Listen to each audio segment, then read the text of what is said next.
Le but de cette présentation est de montrer à travers deux exercices que le comportement des fonctions réelles et des nombres réels est substantiellement différent. Donc regardons les deux exercices. Dans le premier, on part d'une fonction, ou plutôt d'une application petit f de R dans R, et on se pose la question de savoir s'il y a équivalence entre le fait que la valeur absolue de la fonction f soit égale à 1 et que f soit égal à 1 ou f soit égal à moins 1. Dans l'exercice 2, on se donne deux applications f et g de R dans R. Et pareil, on se pose la question de l'équivalence entre le fait que le produit des fonctions f et g soit nul et que f soit nul ou g soit nul. Dans le cas de réel, si au lieu d'avoir des applications, on avait des nombres réels, eh bien, les réponses sont faciles à donner. On sait très bien que si la valeur absolue de A est égale à 1, ou A est un réel, eh bien que c'est équivalent à dire que A est égal à plus ou moins 1. Donc, A est égal à plus ou moins 1, autrement dit, A est égal à 1 ou A est égal à moins 1. Et ça, c'est vrai, quel que soit petit a dans R. De même, on sait très bien que si A et B sont deux réels, que le produit AB soit nul, c'est équivalent à dire que l'un des facteurs A ou B est nul. Donc c'est équivalent à dire que A égale 0 ou B égale 0. Et ceci, quel que soit A et B dans R. Donc on va voir qu'il n'en est pas de même dans l'exercice 1 et 2 lorsqu'on remplace les réels par des applications. Je vais faire quelques rappels sur les applications et plus précisément sur des opérations qu'on réalise avec des applications. Alors je vais me donner deux applications f et g de R dans R. Et déjà, qu'est-ce que ça signifie que f et g sont égales? Que f égale g. Donc que f et g soient égales, par définition, ça veut dire que f et g coïncident en n'importe quel élément de l'ensemble de départ. C'est-à-dire que quel que soit x appartenant à R, f de x est égal à g de x. Alors un cas particulier de ça, c'est qu'est-ce que ça veut dire que f est égal à 1? Donc a priori, cette notation n'a pas de sens parce que f, c'est une application, et 1, a priori, ce n'est pas une application, c'est un nombre réel. C'est un nombre, et ce n'est pas une application. Donc en fait, il se trouve que c'est une convention. 1 à droite désigne l'application constante égale à 1. Donc plus précisément, le membre de droite de cette égalité désigne la fonction u suivante. Donc u, c'est l'application qui va de R dans R, et qui à tout x lui associe la même valeur, 1. Et donc ça, c'est ce qu'on appelle l'application u égale 1. Donc ce qui est écrit ici veut tout simplement dire que f est défini de la manière suivante. Quel que soit x appartenant à R, eh bien f de x est égal à 1. Maintenant, on peut aussi faire des opérations algébriques avec des applications.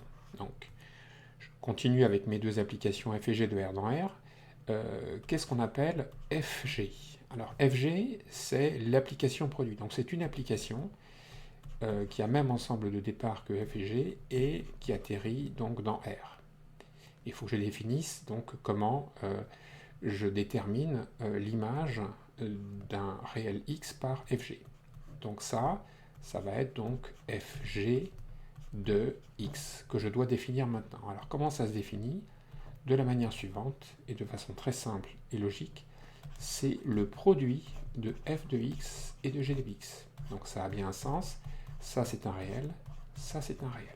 De la même façon, comment définit-on l'application valeur absolue de f? Eh bien, son ensemble de départ c'est R, son ensemble d'arrivée c'est R, et comment elle agit? Eh bien, sur un x de R, elle agit de la manière suivante. La valeur absolue de f appliquée en x, par définition, c'est la valeur absolue du nombre réel f de x. Bien, revenons aux exercices. Le premier, qui malgré la valeur absolue est peut-être plus simple que le deuxième, où interviennent deux applications. Alors on a une équivalence à établir, en tous les cas à discuter. Donc on va regarder s'il n'y a pas un sens qui est plus simple que l'autre. Or, si f est constante et égale à 1 ou moins 1, il est à peu près clair que la valeur absolue de f va être égale à la valeur absolue de 1 ou la valeur absolue de moins 1, ce qui va faire 1. Donc ce qui semble à peu près clair, c'est que cette implication est vraie. Donc on va l'établir. Donc il y a deux cas. Premier cas, je vais supposer que f est l'application constante qui vaut 1. Et je vais donc regarder si ma conclusion est vraie. Que signifie cette conclusion? Que la fonction valeur absolue de f, enfin l'application valeur absolue de f, est constante et égale à 1. Donc pour savoir si c'est vrai, je me donne un x dans l'ensemble de départ, donc un x dans R, et puis on calcule tout simplement l'image de x par la fonction en question, enfin l'application en question. Alors, par définition, hein, on l'a vu à l'instant, la valeur absolue de f prise en x, c'est tout simplement donc la valeur absolue de f de x. Mais comme f est constante et égale à 1, par définition, ça veut dire que quel que soit x, f de x est égal à 1. Donc, par définition de f égale 1, ça veut dire que je calcule en fait la valeur absolue de 1. Et la valeur absolue de 1, ça fait 1. Donc, qu'est-ce que je viens d'établir? Je viens d'établir que quel que soit x dans R, il suffit de lire ici, la valeur absolue de f prise en x est égale à 1. Donc ça, qu'est-ce que ça veut dire? Par définition de l'égalité de deux applications, ça veut exactement dire que la fonction valeur absolue de f, c'est la fonction constante et égale à 1. Donc on voit qu'on vient de prouver une partie de l'implication en question. Bon, il est clair que c'est exactement pareil si je suppose que f égale la fonction constante et égale à moins 1, c'est totalement analogue, hein, c'est identique. Donc qu'est-ce que ça change? Eh bien ça change essentiellement ici, je vais avoir la valeur absolue de f de x qui va être égale à la valeur absolue de moins 1, qui va toujours donner 1. Donc la conclusion sera exactement la même. Examinons la réciproque, et on va voir qu'il n'y a aucune raison qu'elle soit vraie. On peut très bien avoir la valeur absolue de f qui est égale à 1, sans que f soit la fonction constante et égale à 1, ou f qui soit la fonction constante et égale à moins 1.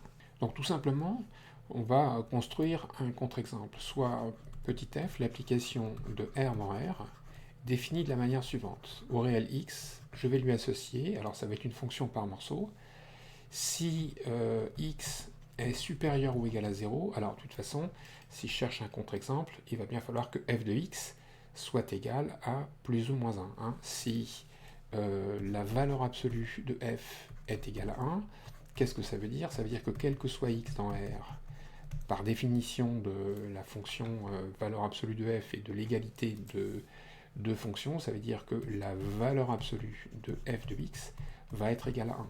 Donc ça implique que quel que soit x dans R, comme on l'a vu tout à l'heure, quand la valeur absolue d'un nombre réel est égale à 1, on n'a pas le choix, c'est que le nombre réel est égal à plus ou moins 1. Donc ici, j'ai pas vraiment le choix, je suis obligé de mettre 1 ou moins 1. Donc je vais mettre 1 lorsque x est supérieur ou égal à 0. Et je vais mettre moins 1 si, donc dans les autres cas, c'est-à-dire si x est strictement négatif. Alors je dis que cette fonction est un contre-exemple. Cette fonction vérifie valeur absolue de f est égale à 1. Donc pour le prouver, je me donne un x dans R et je calcule donc la valeur absolue de f prise en x. Et ça, je sais que c'est donc la valeur absolue de f de x. Et qu'est-ce que ça vaut? Là, pour calculer, pour connaître f de x, je vais devoir raisonner en fonction de x. Donc en fait, j'ai deux cas à examiner. Donc premier cas, si x est supérieur ou égal à 0, eh bien, comme c'est écrit ici, je sais que f de x est égal à 1. Donc ça me fait valeur absolue de 1. Et puis, si x est strictement négatif, je sais que f de x vaut moins 1. Donc là, ça s'écrit valeur absolue de moins 1, si donc x est strictement négatif. Mais la valeur absolue de 1, c'est 1, et la valeur absolue de moins 1, c'est 1. Donc si je regarde le début et la fin, bien, je viens de démontrer que quel que soit x appartenant à R, la valeur absolue de f prise en x, eh bien, vaut toujours 1. Autrement dit, on vient de prouver que eh bien, la fonction valeur absolue de f, enfin l'application valeur absolue de f, est égale à 1, comme c'était annoncé. Pour autant, aurait-on f qui serait égal à 1 ou f qui serait égal à moins 1? Eh bien non, parce que c'est la définition de f qui nous le montre. Si f était égale à 1, ça veut dire qu'elle prendrait toujours la valeur 1. Or, ce n'est pas le cas. Pour des valeurs négatives, f prend la valeur moins 1. Donc, ici, je peux répondre non, car, je ne sais pas, si je fais f de moins 5, ça fait moins 1 par définition, parce que moins 5 est négatif, et ça ne fait donc pas 1. Mais est-ce que f pour autant serait égal à moins 1? Eh bien non, pour la même raison. Car si je fais par exemple f de 10, eh bien par définition ça fait 1. Et 1 c'est différent de moins 1. Donc la fonction f n'est pas constante et égale à 1 et n'est pas non plus constante et égale à moins 1. Donc qu'est-ce qu'on vient de prouver? Eh bien on vient de prouver que valeur absolue de f égale 1 n'implique pas que f est égal à 1 ou f est égal à moins 1. Alors sans détailler, j'aurais pu aussi donner un exemple peut-être plus simple. Donc autre exemple, autre contre-exemple, dirons-nous. Je vais considérer une application qui va être définie par une formule. Donc tout simplement, si j'avais considéré l'application f de R dans R et qui a x associe moins 1 puissance la partie entière de x. Donc la partie entière de x, ça se note parfois avec cette fonction-là, enfin avec cette notation floor x, plancher x. Alors donc ça c'est la partie entière de x, donc c'est le plus grand entier inférieur ou égal à x. Bon, eh bien, qu'est-ce que c'est que... Donc je me donne un x appartenant à R, et je vais montrer que la valeur absolue de f prise en x, eh bien, elle vaut 1. Donc ça fait quoi? Ça fait par définition moins 1 exposant partie entière de x, dont je prends la valeur absolue. Mais comme ça, c'est un entier. Moins 1 puissance 1 entier, ça fait toujours plus ou moins 1. Et la valeur absolue de plus ou moins 1, ça fait 1. Donc, la fonction valeur absolue de f vaut 1. Pour autant, il est bien clair que f n'est pas égal à 1, car si je fais par exemple f de 3, ça fait moins 1 puissance partie entière de 3, ce qui fait 3, ce qui fait moins 1, et ça fait pas 1. Et puis, pour la même raison, f est différent de moins 1, parce qu'il suffit que je calcule f de 0, qui va faire 1, qui est différent de moins 1. Donc ceci, réalisez bien, un autre contre-exemple à l'implication. Bien, maintenant regardons l'autre exercice. La question est de savoir si le produit de f et g est nul, est équivalent à dire que f ou g est l'application nulle. Alors il y a deux sens. Il y a un sens qui est aussi facile que dans le cas précédent. Si f est nul, à ce moment-là, il est facile de voir que le produit fg est nul. Et de même, si g est nul, le produit fg est nul. Donc ce sens-là est vrai et facile à prouver. Donc je vais regarder la réciproque. Est-ce que la réciproque est vraie? Alors supposons donc qu'on ait fg qui soit l'application nulle. Donc ça veut dire que quel que soit x dans R, si j'applique fg à x, ça fait 0. Mais par définition, quand j'applique fg à x, ça fait f de x multiplié par g de x, qui vaut donc 0. Donc, quel que soit x appartenant à R, là j'ai un produit de nombres réels, et je sais qu'un produit de réel est nul si et seulement si l'un des facteurs est nul. Donc ça entraîne que f de x égale 0, ou g de x égale 0. Est-ce que pour autant, ça entraîne que f ou g est l'application nulle? Non. Parce qu'il se pourrait très bien que la non-annulation d'une des fonctions en un point soit compensée par l'annulation de l'autre au même point.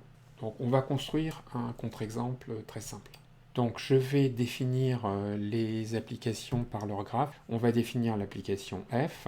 Alors en 0, elle va valoir 0 et partout ailleurs, elle vaudra donc 1.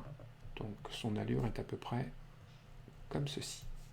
Donc ça, en vert, c'est le graphe de la fonction f.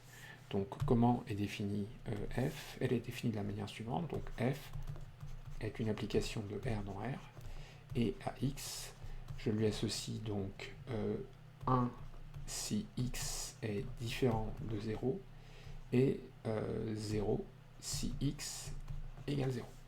Je passe maintenant à l'application G. L'application G, elle vaut tout le temps 0, sauf en x égale 0, où elle vaut moins 1. Voilà, donc le graphe de G est à peu près comme ça. Ça, c'est y. C'est la courbe d'équation y égale g de x. Et donc, comment est défini g? C'est l'application donc de R dans R, qui à x associe. Donc, on a dit que ça valait 0 si x est différent de 0, et puis moins 1 si x égale 0. Alors, je dis que ces deux applications donnent un contre-exemple à l'implication. C'est-à-dire que, d'une part, eh bien, le produit FG vaut 0. Alors, pourquoi c'est vrai? Pour le prouver, je me donne un x dans R quelconque et je calcule fg de x en espérant que ça vaille 0. Par définition du produit de deux fonctions, fg de x, c'est f de x multiplié par g de x, ce que j'écris. Et puis, il me reste à calculer ce produit. Alors, ce produit, en fait, sa valeur va dépendre de la valeur de x. Donc en fait, je me rends compte que j'ai deux cas. Donc je vais avoir le cas où x est différent de 0. Alors qu'est-ce qui se passe si x est différent de 0? Eh bien, f de x vaut 1, et puis g de x vaut 0. Donc ça fait 1 multiplié par 0, ce qui fait 0. Et puis, si x est égal à 0, eh bien, que vaut f de 0? Ça vaut 0. Et de toute façon, quoi que g vaille, le résultat fera 0. En l'occurrence, c'était moins 1. Donc, en regardant le début et la fin, je vois que quel que soit x, fg de x vaut 0. Donc ça, qu'est-ce que ça signifie? Ça signifie, comme annoncé, que la fonction fg est la fonction nulle. Alors, pour autant, a-t-on f qui est l'application nulle? Eh bien, regardons comment f est défini, ou regardons son graphe. Si la fonction f était la fonction nulle, elle vaudrait tout le temps 0. Or, elle ne vaut 0, en fait, qu'en 0. Ailleurs, elle vaut 1. Donc non, car, par exemple, f de 5 est égal à 1 qui n'est pas égal à 0. Est-ce que g est l'application nulle? Si c'était le cas, ça voudrait dire que g de x vaudrait tout le temps 0. Or, ce n'est pas le cas. Si x égale 0, eh bien, g de x vaut moins 1. Donc, non, g n'est pas l'application nulle, car g de 0 vaut moins 1, qui n'est pas égal à 0.